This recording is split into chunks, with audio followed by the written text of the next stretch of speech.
लेकिन इस बीच शर्मिष्ठा बैनर्जी, प्रणब मुखर्जी की बेटी, ने आईना दिखा दिया है कांग्रेस को। क्या कहा है बताते हैं आपको, जरा जानकारी आपके सामने रखते हैं। दरअसल पूर्व राष्ट्रपति की बेटी ने कांग्रेस को सीधे सीधे सच्चाई बता दी है। शर्मिष्ठा बैनर्जी ने कांग्रेस की हकीकत बताई है, बयां की है। खड़गे की मांग पर शर्मिष्ठा ने तीखी प्रतिक्रिया देते हुए कहा है कि प्रणब मुखर्जी के निधन पर कांग्रेस का बर्ताव ठीक नहीं था। कांग्रेस के इतने वरिष्ठ लीडर रहे हैं, जो कांग्रेस की अपनी अंदर पूरी इनबिल्ट चीजें हैं, उसमें प्रणब मुखर्जी का बहुत हाथ था। लेकिन राष्ट्रपति के लिए उन्होंने कहा था कि अलग से शोक सभा नहीं होती, क्योंकि CWC ने कोई शोक सभा नहीं बुलाई थी। और इसी पर शर्मिष्ठा बैनर्जी ने सवाल खड़े किए हैं। प्रणब मुखर्जी की डायरी से खुलासा ये हुआ था, ये कहा था डायरी में उन्होंने कि KR नारायण के लिए भी शोक सभा हुई थी, लेकिन उनके लिए कोई शोक सभा नहीं हुई। शर्मिष्ठा बैनर्जी ने ये बड़ी बात कही है। एक तरह से शर्मिष्ठा बैनर्जी ने कांग्रेस को बता दिया है कि उनका ट्रीटमेंट उनके बड़े चेहरों के साथ कैसा रहा है। सुनिए जरा शर्मिष्ठा बैनर्जी को। प्रणब मुखर्जी खाली देश के प्रेसिडेंट नहीं थे, वो तो 5 साल प्रेसिडेंट रहे। उससे पहले 45 साल तक वो कांग्रेस की एक स्टॉलवर्ड लीडर रहे। CWC कांग्रेस वर्किंग कमेटी का साथ 30 साल तक जुड़े रहे। तो ऐसे एक व्यक्ति की निधन होने का बाद CWC कोई कॉन्डोलेंस मैसेज फॉर्मली एक प्रॉपर CWC बुला के ये पास नहीं करेगा, तो ये बात का मुझे बहुत दुख हुआ। लेकिन मुझे बताया गया, किसी ने बताया कि प्रेसिडेंट जो है वो पार्टी लाइन से, पार्टी से डिज़ाइन करते हैं, पार्टी पॉलिटिक्स से ऊपर है, इसलिए हम नहीं करते हैं।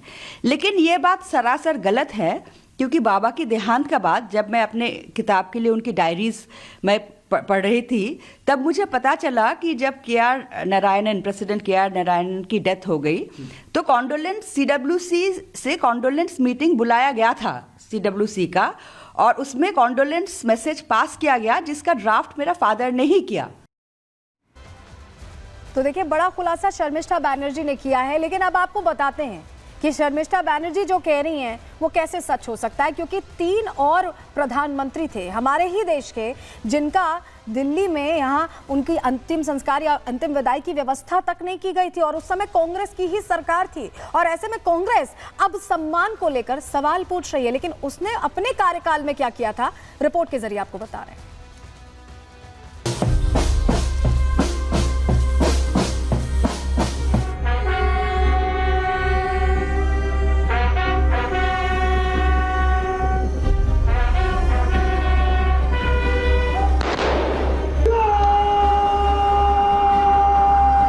पूर्व प्रधानमंत्री मनमोहन सिंह के अंतिम संस्कार और स्मारक को लेकर सियासत गर्म है।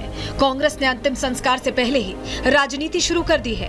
कांग्रेस का कहना है कि केंद्र सरकार ने मनमोहन के अंतिम संस्कार में परंपरा का पालन नहीं किया। लेकिन शायद कांग्रेस वो दिन भूल गई जब देश के 3 प्रधानमंत्रियों का अंतिम संस्कार दिल्ली से बाहर हुआ था। उनमें 2 के लिए दिल्ली में स्मारक बनाने तक की जगह नहीं दी गई। इस फेहरिस्त में सबसे पहला नाम आता है पूर्व प्रधानमंत्री PV नरसिम्हा राव का। 2004 में नई मनमोहन सरकार बनी थी। इसी साल दिसंबर में नरसिम्हा राव का निधन हो गया। पूर्व प्रधानमंत्री राव का परिवार दिल्ली में ही उनका अंतिम संस्कार कराना चाहता था, लेकिन कांग्रेस से जुड़े बड़े नेता राव का अंतिम संस्कार दिल्ली के बजाय हैदराबाद में करवाना चाह रहे थे। दिल्ली में इसको लेकर काफी माथापच्ची भी हुई।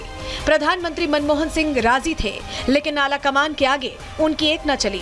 इतना ही नहीं, कांग्रेस के 10 साल के कार्यकाल में नरसिम्हा राव का स्मारक भी नहीं बन सका। यही वजह है कि बीजेपी कांग्रेस पर परिवारवाद का आरोप लगा रही है। कांग्रेस ने हमेशा ही एक परिवार को छोड़कर बाकियों की अनदेखी की जाती है, उनको छोटा दिखाया जाता है। ये मैसेज देने की कोशिश की जाती है कि इस परिवार के बराबरी में कोई नहीं है। हमने नरसिम्हा राव जी का भी देखा, प्रणब दा जी का भी देखा। कांग्रेस के अध्यक्ष रहे थे, और कांग्रेस के अध्यक्ष रहते उनको कांग्रेस भवन तक में स्थान ना दिया जाए, उनको उनकी अंत्येष्टि में वहाँ जगह ना, उनको वहाँ उनका पार्थिव शरीर ना जाने दिया जाए, और शोक सभा कांग्रेस की तरफ से ना की जाए उनके लिए। ये बड़ा स्पष्ट था कि गांधी परिवार ये संदेश देना चाहता कि अगर आप हमारी लाइनों पे चलोगे तो ही तुम्हारी बात कोई सुनेगी, नहीं तो छोड़िए, जीते रहिए, छोड़िए, जाने के बाद भी तुम्हें हम इसी तरह से बेइज्जत करेंगे। तो ये बहुत दुखदाई है। प्रणब दादा भी जो देश का, वो एक देश का सम्मान थे, और नरसिम्हा राव भी इस देश का सम्मान थे, और हमारी भारत सरकार ने जब मोदी जी की अगुवाई में उनको भारत रत्न भी दिया, ये वो डिजर्व करते थे। कांग्रेस बार बार ये आरोप लगा रही है कि बीजेपी परंपरा को तोड़ रही है, लेकिन बात कांग्रेस के इतिहास की करें तो परंपरा को तोड़ने में सबसे ज्यादा उदाहरण कांग्रेस के ही हैं। 2008 में पूर्व प्रधानमंत्री वीपी सिंह का निधन हुआ। उनका भी अंतिम संस्कार दिल्ली में न होकर इलाहाबाद में किया गया, जिसमें सरकार की तरफ से सिर्फ एक कैबिनेट मंत्री को भेजा गया था। वीपी सिंह का स्मारक आज तमिलनाडु में मौजूद है। नरसिम्हा राव और वीपी सिंह की तरह ही पूर्व प्रधानमंत्री मोरारजी देसाई का अंतिम संस्कार दिल्ली से दूर गुजरात के साबरमती तट पर किया गया और वहीं उनका स्मारक बनाया गया। भारत के राजनेताओं के साथ कांग्रेस का बर्ताव जगजाहिर है। कांग्रेस ही वो पार्टी है जिसने अपने राष्ट्रीय अध्यक्ष सीताराम केसरी को अपमानित कर दफ्तर से बाहर निकाल दिया था। वहीं प्रणब मुखर्जी जैसे कांग्रेस के सच्चे नेता के लिए एक शोक सभा तक आयोजित नहीं की। इस मुद्दे पर जब शर्मिष्ठा बैनर्जी ने अपनी आपत्ति दर्ज कराई तो कांग्रेसी नेता बड़ी ही बेशर्मी के साथ परिवार की तरफ से किए गए एहसान गिनाने लगे। राष्ट्रपति बना दिया, और क्या करना चाहिए? इससे बड़ा कोई सम्मान हो सकता है क्या? और दूसरी बात है कि जितना कांग्रेस पार्टी ने प्रणब मुखर्जी को दिया, और प्रणब मुखर्जी अंतिम दिनों तक या अंतिम दिनों में कांग्रेस के साथ में जो विश्वासघात किया, उसके बावजूद में भी ये उम्मीद करते हैं कि और कुछ दे दिया जाए। इससे बड़ा कुछ दिया जा सकता है? राष्ट्रपति और प्राइम मिनिस्टर दो इम्पॉर्टेंट पोस्ट है, एक पोस्ट तो उनको दे दिया गया। उनको ग्रेटफुल होना चाहिए कांग्रेस पार्टी में।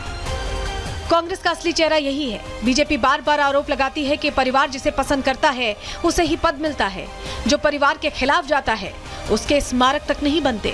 Bureau report, Republic Bharat. इससे दुर्भाग्यपूर्ण और कुछ नहीं हो सकता है। आप सभी जानते हैं, doctor Manmohan Singh, former prime minister of India, Bharatvarsh के पूर्व प्रधानमंत्री, 10 वर्ष तक प्रधानमंत्री रहे और स्वाभाविक रूप से उनका एक बहुत बड़ा कंट्रीब्यूशन रहा है। और भारतीय जनता पार्टी स्पष्ट रूप से मानती है कि there has to be dignity in death. मृत्यु के बाद प्रधानमंत्री किस पार्टी के थे, किस दल के थे, हम इस पे विश्वास नहीं करते हैं। इतने छोटे मन के लोग हम नहीं हैं। हम वाजपेयी जी के उस कथन को मानते हैं, छोटे मन से कोई बड़ा नहीं होता। जिस प्रकार की भ्रामक राजनीति कांग्रेस पार्टी ने किया है और विशेष करके राहुल गांधी ने किया है, 1 घंटे पहले राहुल गांधी ने एक ट्वीट किया है कि भारतीय जनता पार्टी ने डॉक्टर मनमोहन सिंह का निगमबोध घाट पर अंतिम संस्कार करवा करके एक अपमान किया है पूर्व प्रधानमंत्री का। इसके पीछे जो सच्चाई है, उस सच्चाई को भी जानने की आवश्यकता है। जब आदरणीय प्रधानमंत्री, पूर्व प्रधानमंत्री डॉक्टर मनमोहन सिंह एम्स में उन्होंने अंतिम सांस ली और मेडिकल बुलेटिन जारी हुआ, उसके पश्चात कैबिनेट मीटिंग की बैठक बुलाई गई। आप सभी ने देखा कि कैबिनेट मीटिंग की बैठक में एक शोक संदेश भी पारित किया गया और शोक संदेश के साथ साथ कैबिनेट ने यह निर्णय भी लिया कि चूंकि डॉक्टर मनमोहन सिंह एक पूर्व प्रधानमंत्री रहे और उनका एक बहुत बड़ा कद है, तो बिफिटिंग हिज स्टेचर, उनके कद के अनुरूप उनका सम्मान होना चाहिए। इसलिए उनके अंतिम संस्कार और उनके मेमोरियल, इन विषयों को ध्यान में रखते हुए एक चिट्ठी कैबिनेट ने कांग्रेस पार्टी को भी और डॉक्टर सिंह के परिवार को भी लिखा। बड़े स्पष्ट रूप में इस चिट्ठी में भारत के कैबिनेट ने बताया, अभी की सरकार की कैबिनेट ने बताया कि हमारी ये इच्छा है कि एक मेमोरियल डॉक्टर मनमोहन सिंह के लिए स्थापित किया जाए और देश, दुनिया, हम सब उनको याद रखें उनके पॉजिटिव कंट्रीब्यूशन के लिए। इसलिए हम एक मेमोरियल चाहते हैं। स्वाभाविक है, एक मेमोरियल बनाने का एक प्रोसीजर भी होता है, एक तरीका भी होता है। लैंड एक्वायर करना पड़ता है, एक ट्रस्ट बनाना पड़ता है। जब तक कि हम ये प्रोसीजर कर रहे हैं, तब तक संस्कार का काम, क्रीमेशन इत्यादि, क्योंकि यह इंतजार नहीं कर सकती है। You proceed with the same, आप वो आगे लेकर चलिए और हम मेमोरियल बनाने का काम आगे बढ़ाते हैं।